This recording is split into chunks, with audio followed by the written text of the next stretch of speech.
Ouais! Salut tout le monde!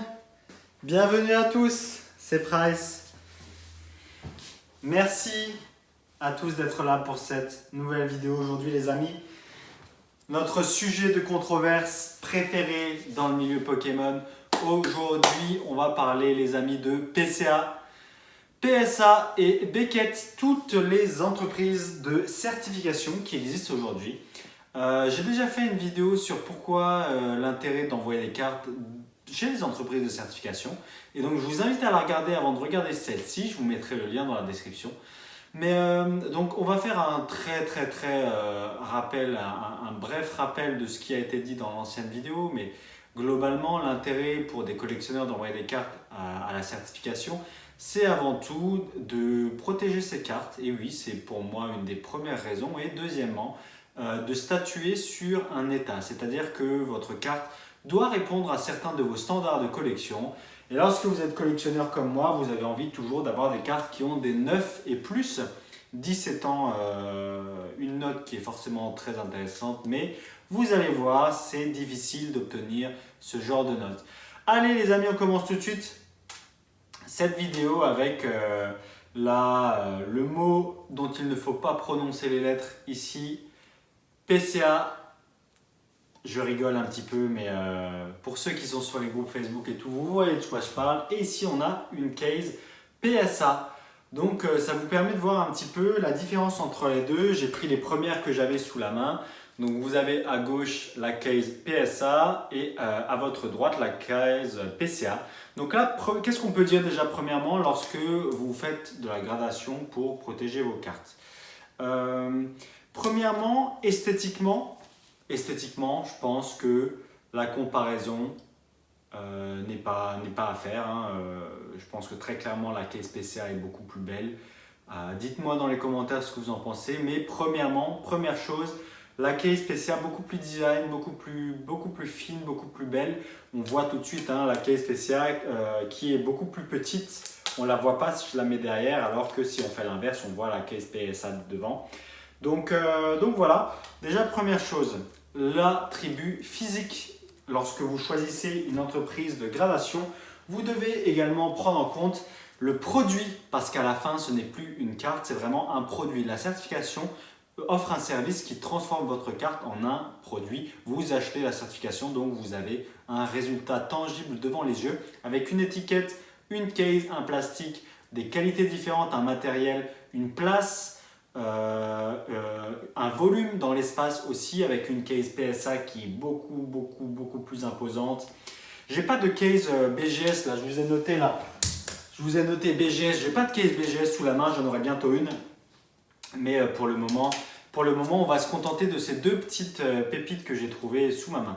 Alors, donc, première des choses, l'attribut physique. Lorsque vous achetez un service de certification, vous avez différents choix qui s'offrent à vous, différents choix esthétiques déjà pour commencer. Deuxième chose, on va essayer de garder les choses très succinctes et j'aurais certainement dû commencer par là.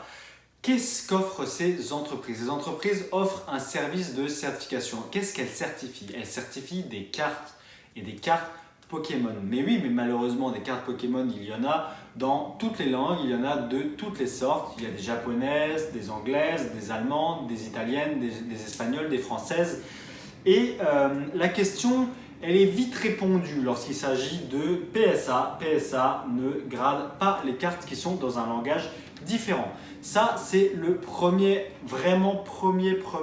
gros avantage lorsque vous parlez de PCA.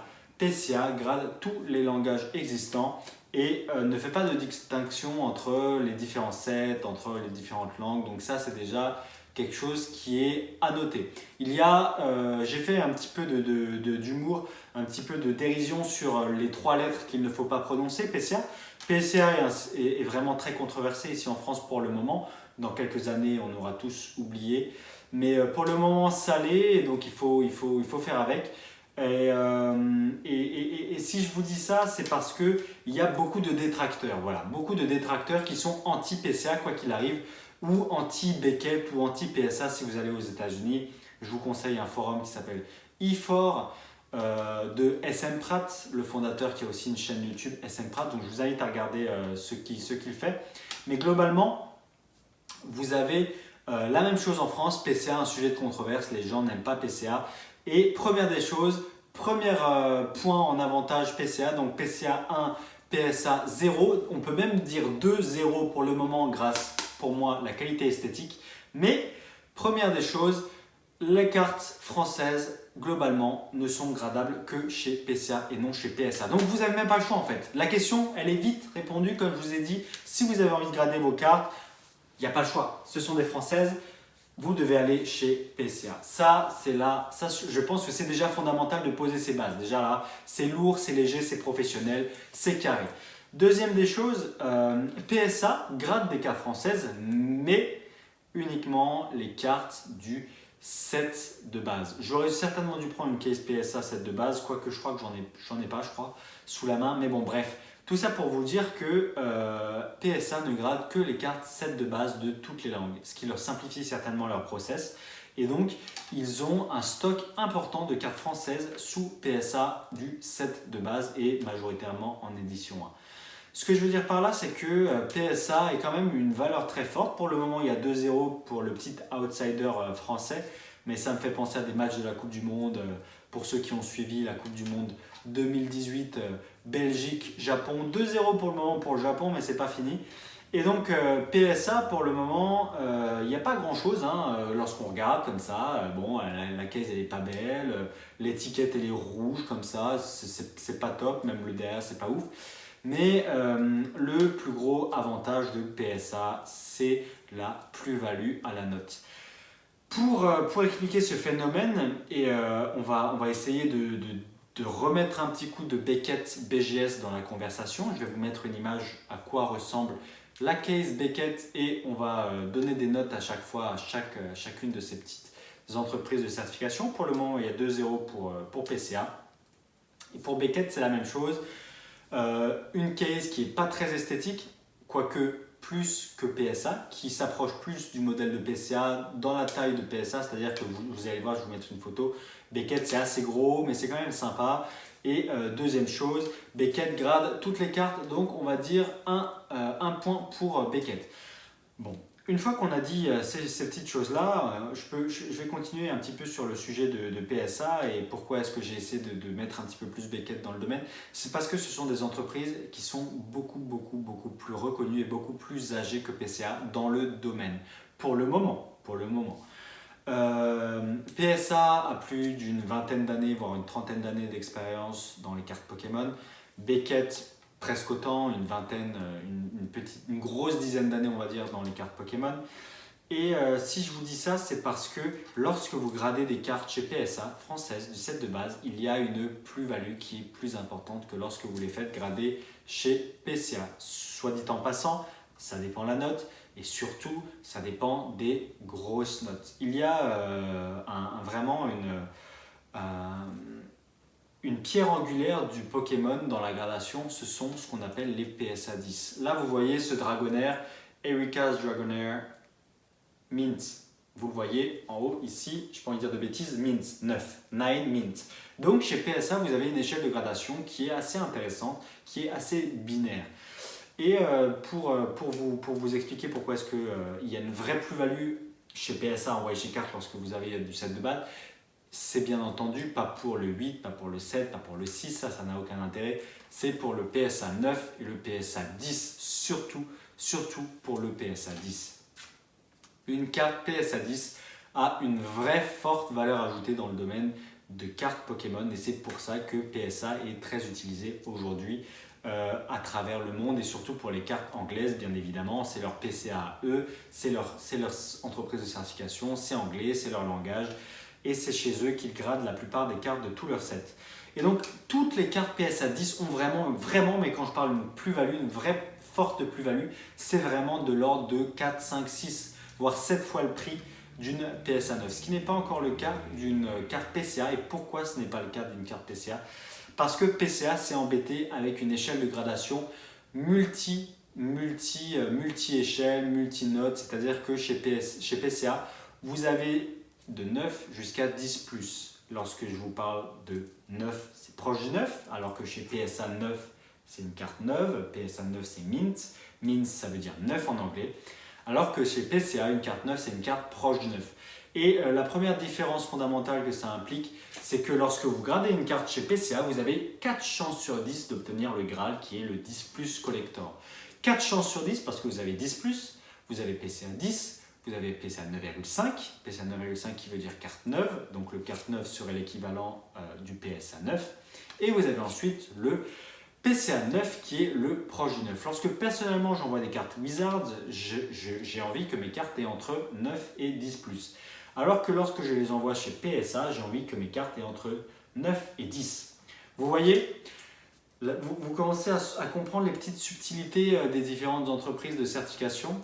Les petites subtilités, elles sont là. Chez PSA, quand vous avez une carte qui est tirée de booster, une carte qui est neuve, vous avez le choix entre 9 et 10. Lorsque vous avez une carte neuve tirée de booster chez PCA, vous avez le choix entre 9 et 10 plus. Et donc, vous voyez, il y a une plus forte chance d'avoir des cartes moins bien notées chez PCA, entre guillemets, que chez PSA.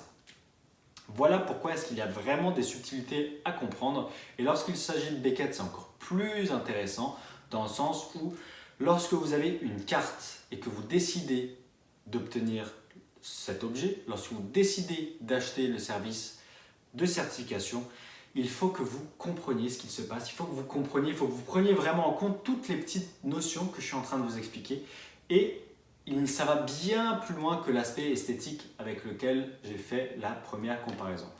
La deuxième comparaison, et pourquoi est-ce que moi j'aime beaucoup aussi Beckett, c'est parce que Beckett a une échelle de gradation un petit peu différente. Je vais vous mettre ici devant ma tête, d'ailleurs petite tête, fraîche coupe, fraîche air, mettez dans les commentaires pour ceux qui regardent.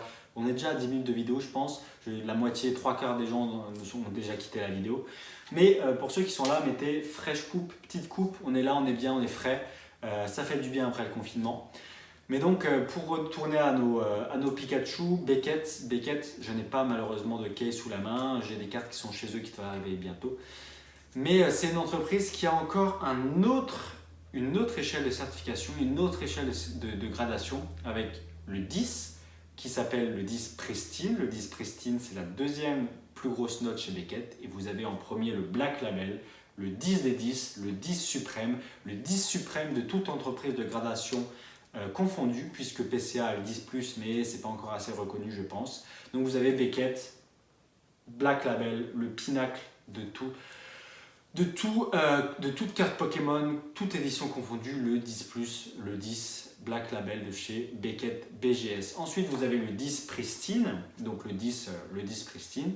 Ensuite, vous avez le 9,5 Mint, vous avez Gem Mint, pardon, 9,5 Gem Mint. Ensuite, vous avez le 9 Mint et ensuite, vous avez Near Mint et toute une ribambelle de sous-grades qui sont pas très intéressantes chez Beckett. Et d'ailleurs, je pense que beaucoup de personnes qui sont derrière cet écran et qui me regardent et qui connaissent Beckett également, c'est toujours un sujet sensible. Les entreprises de gradation, comme je vous ai dit, chez nous on a PCA, sujet de controverse préféré. Chez les Américains, il y a PSA, Beckett. Est-ce qu'un 10 PSA, c'est un 10 Beckett? Est-ce qu'un 9,5, blablabla. Et c'est le genre de sujet sur lequel on ne peut pas débattre vraiment parce qu'il y a très peu d'éléments factuels. La gradation, ça reste subjectif et ce sont avant tout des sujets émotionnels dans lesquels les gens ont des biais cognitifs impossibles à contourner qui font qu'ils sont campés sur leur position. Puis il y a d'autres façons de voir les choses, mais grosso modo, c'est très compliqué de choisir comme ça quel est le meilleur.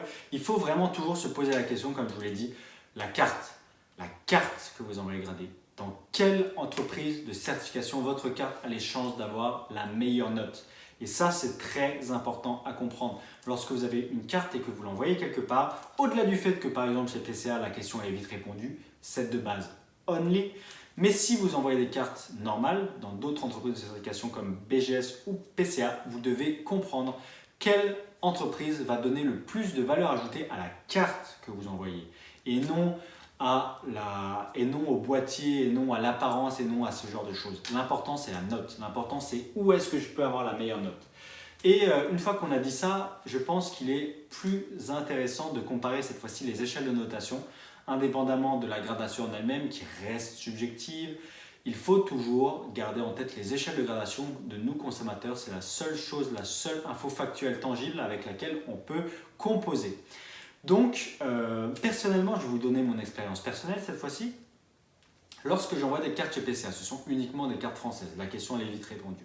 Lorsque j'envoie des cartes chez PSA, ce sont des cartes américaines. La question elle est vite répondue. Donc, typiquement, cette gym uniquement disponible, malheureusement, aux États-Unis. Lorsque j'envoie des cartes chez BGS, c'est encore plus compliqué.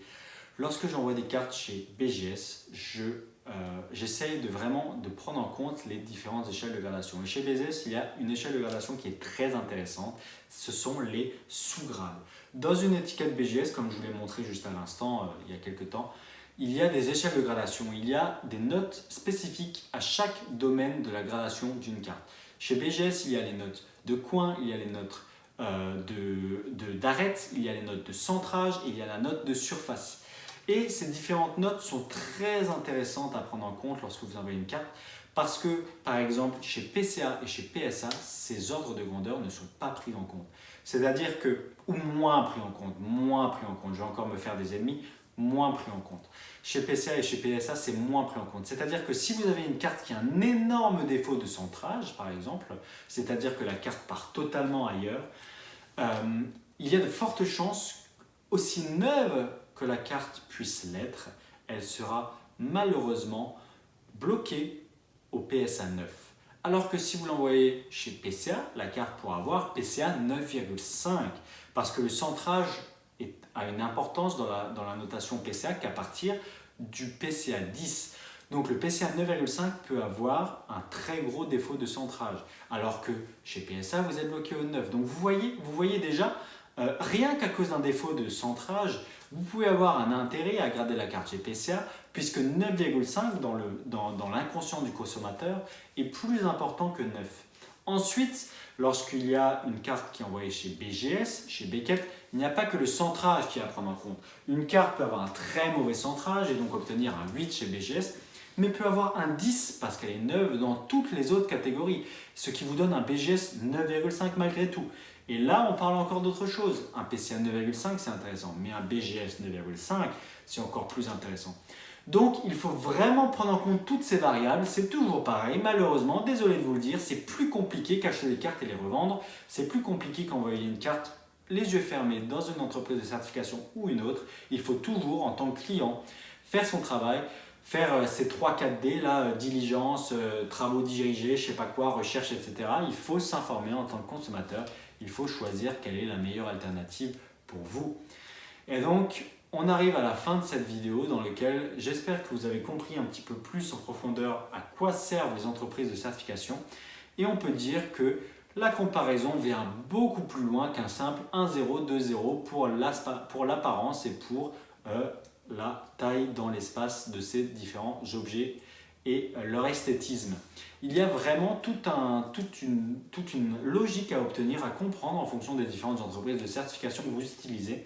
Et surtout, il faut, en tant que collectionneur sérieux, s'informer et comprendre quelle est la vraie note de sa carte, où est-ce qu'elle pourrait avoir la meilleure note, quel est son vrai potentiel, est-ce que ça vaut la peine d'avoir un PSA 9 lambda, est-ce que ça vaut peut-être mieux la peine de l'envoyer chez Beckett pour avoir un 9,5 un petit peu plus intéressant sur le marché, ou est-ce que c'est mieux d'avoir un PCA 9,5 qu'un PSA 9. Il y a vraiment beaucoup d'options à prendre en compte et c'est ça le point sur lequel j'aimerais insister. Au-delà du fait qu'il y a des risques, blablabla, effectivement, je pense que la vidéo est déjà assez longue comme ça, mais grosso modo, ces entreprises se trouvent aux États-Unis, donc effectivement, il y a un risque, le transport, la poste, on n'est jamais serein, alors que cette entreprise-là est en France et malgré tout, pour ceux qui nous regardent et pour ceux qui ont déjà eu des problèmes, effectivement, en France aussi, il y a des problèmes.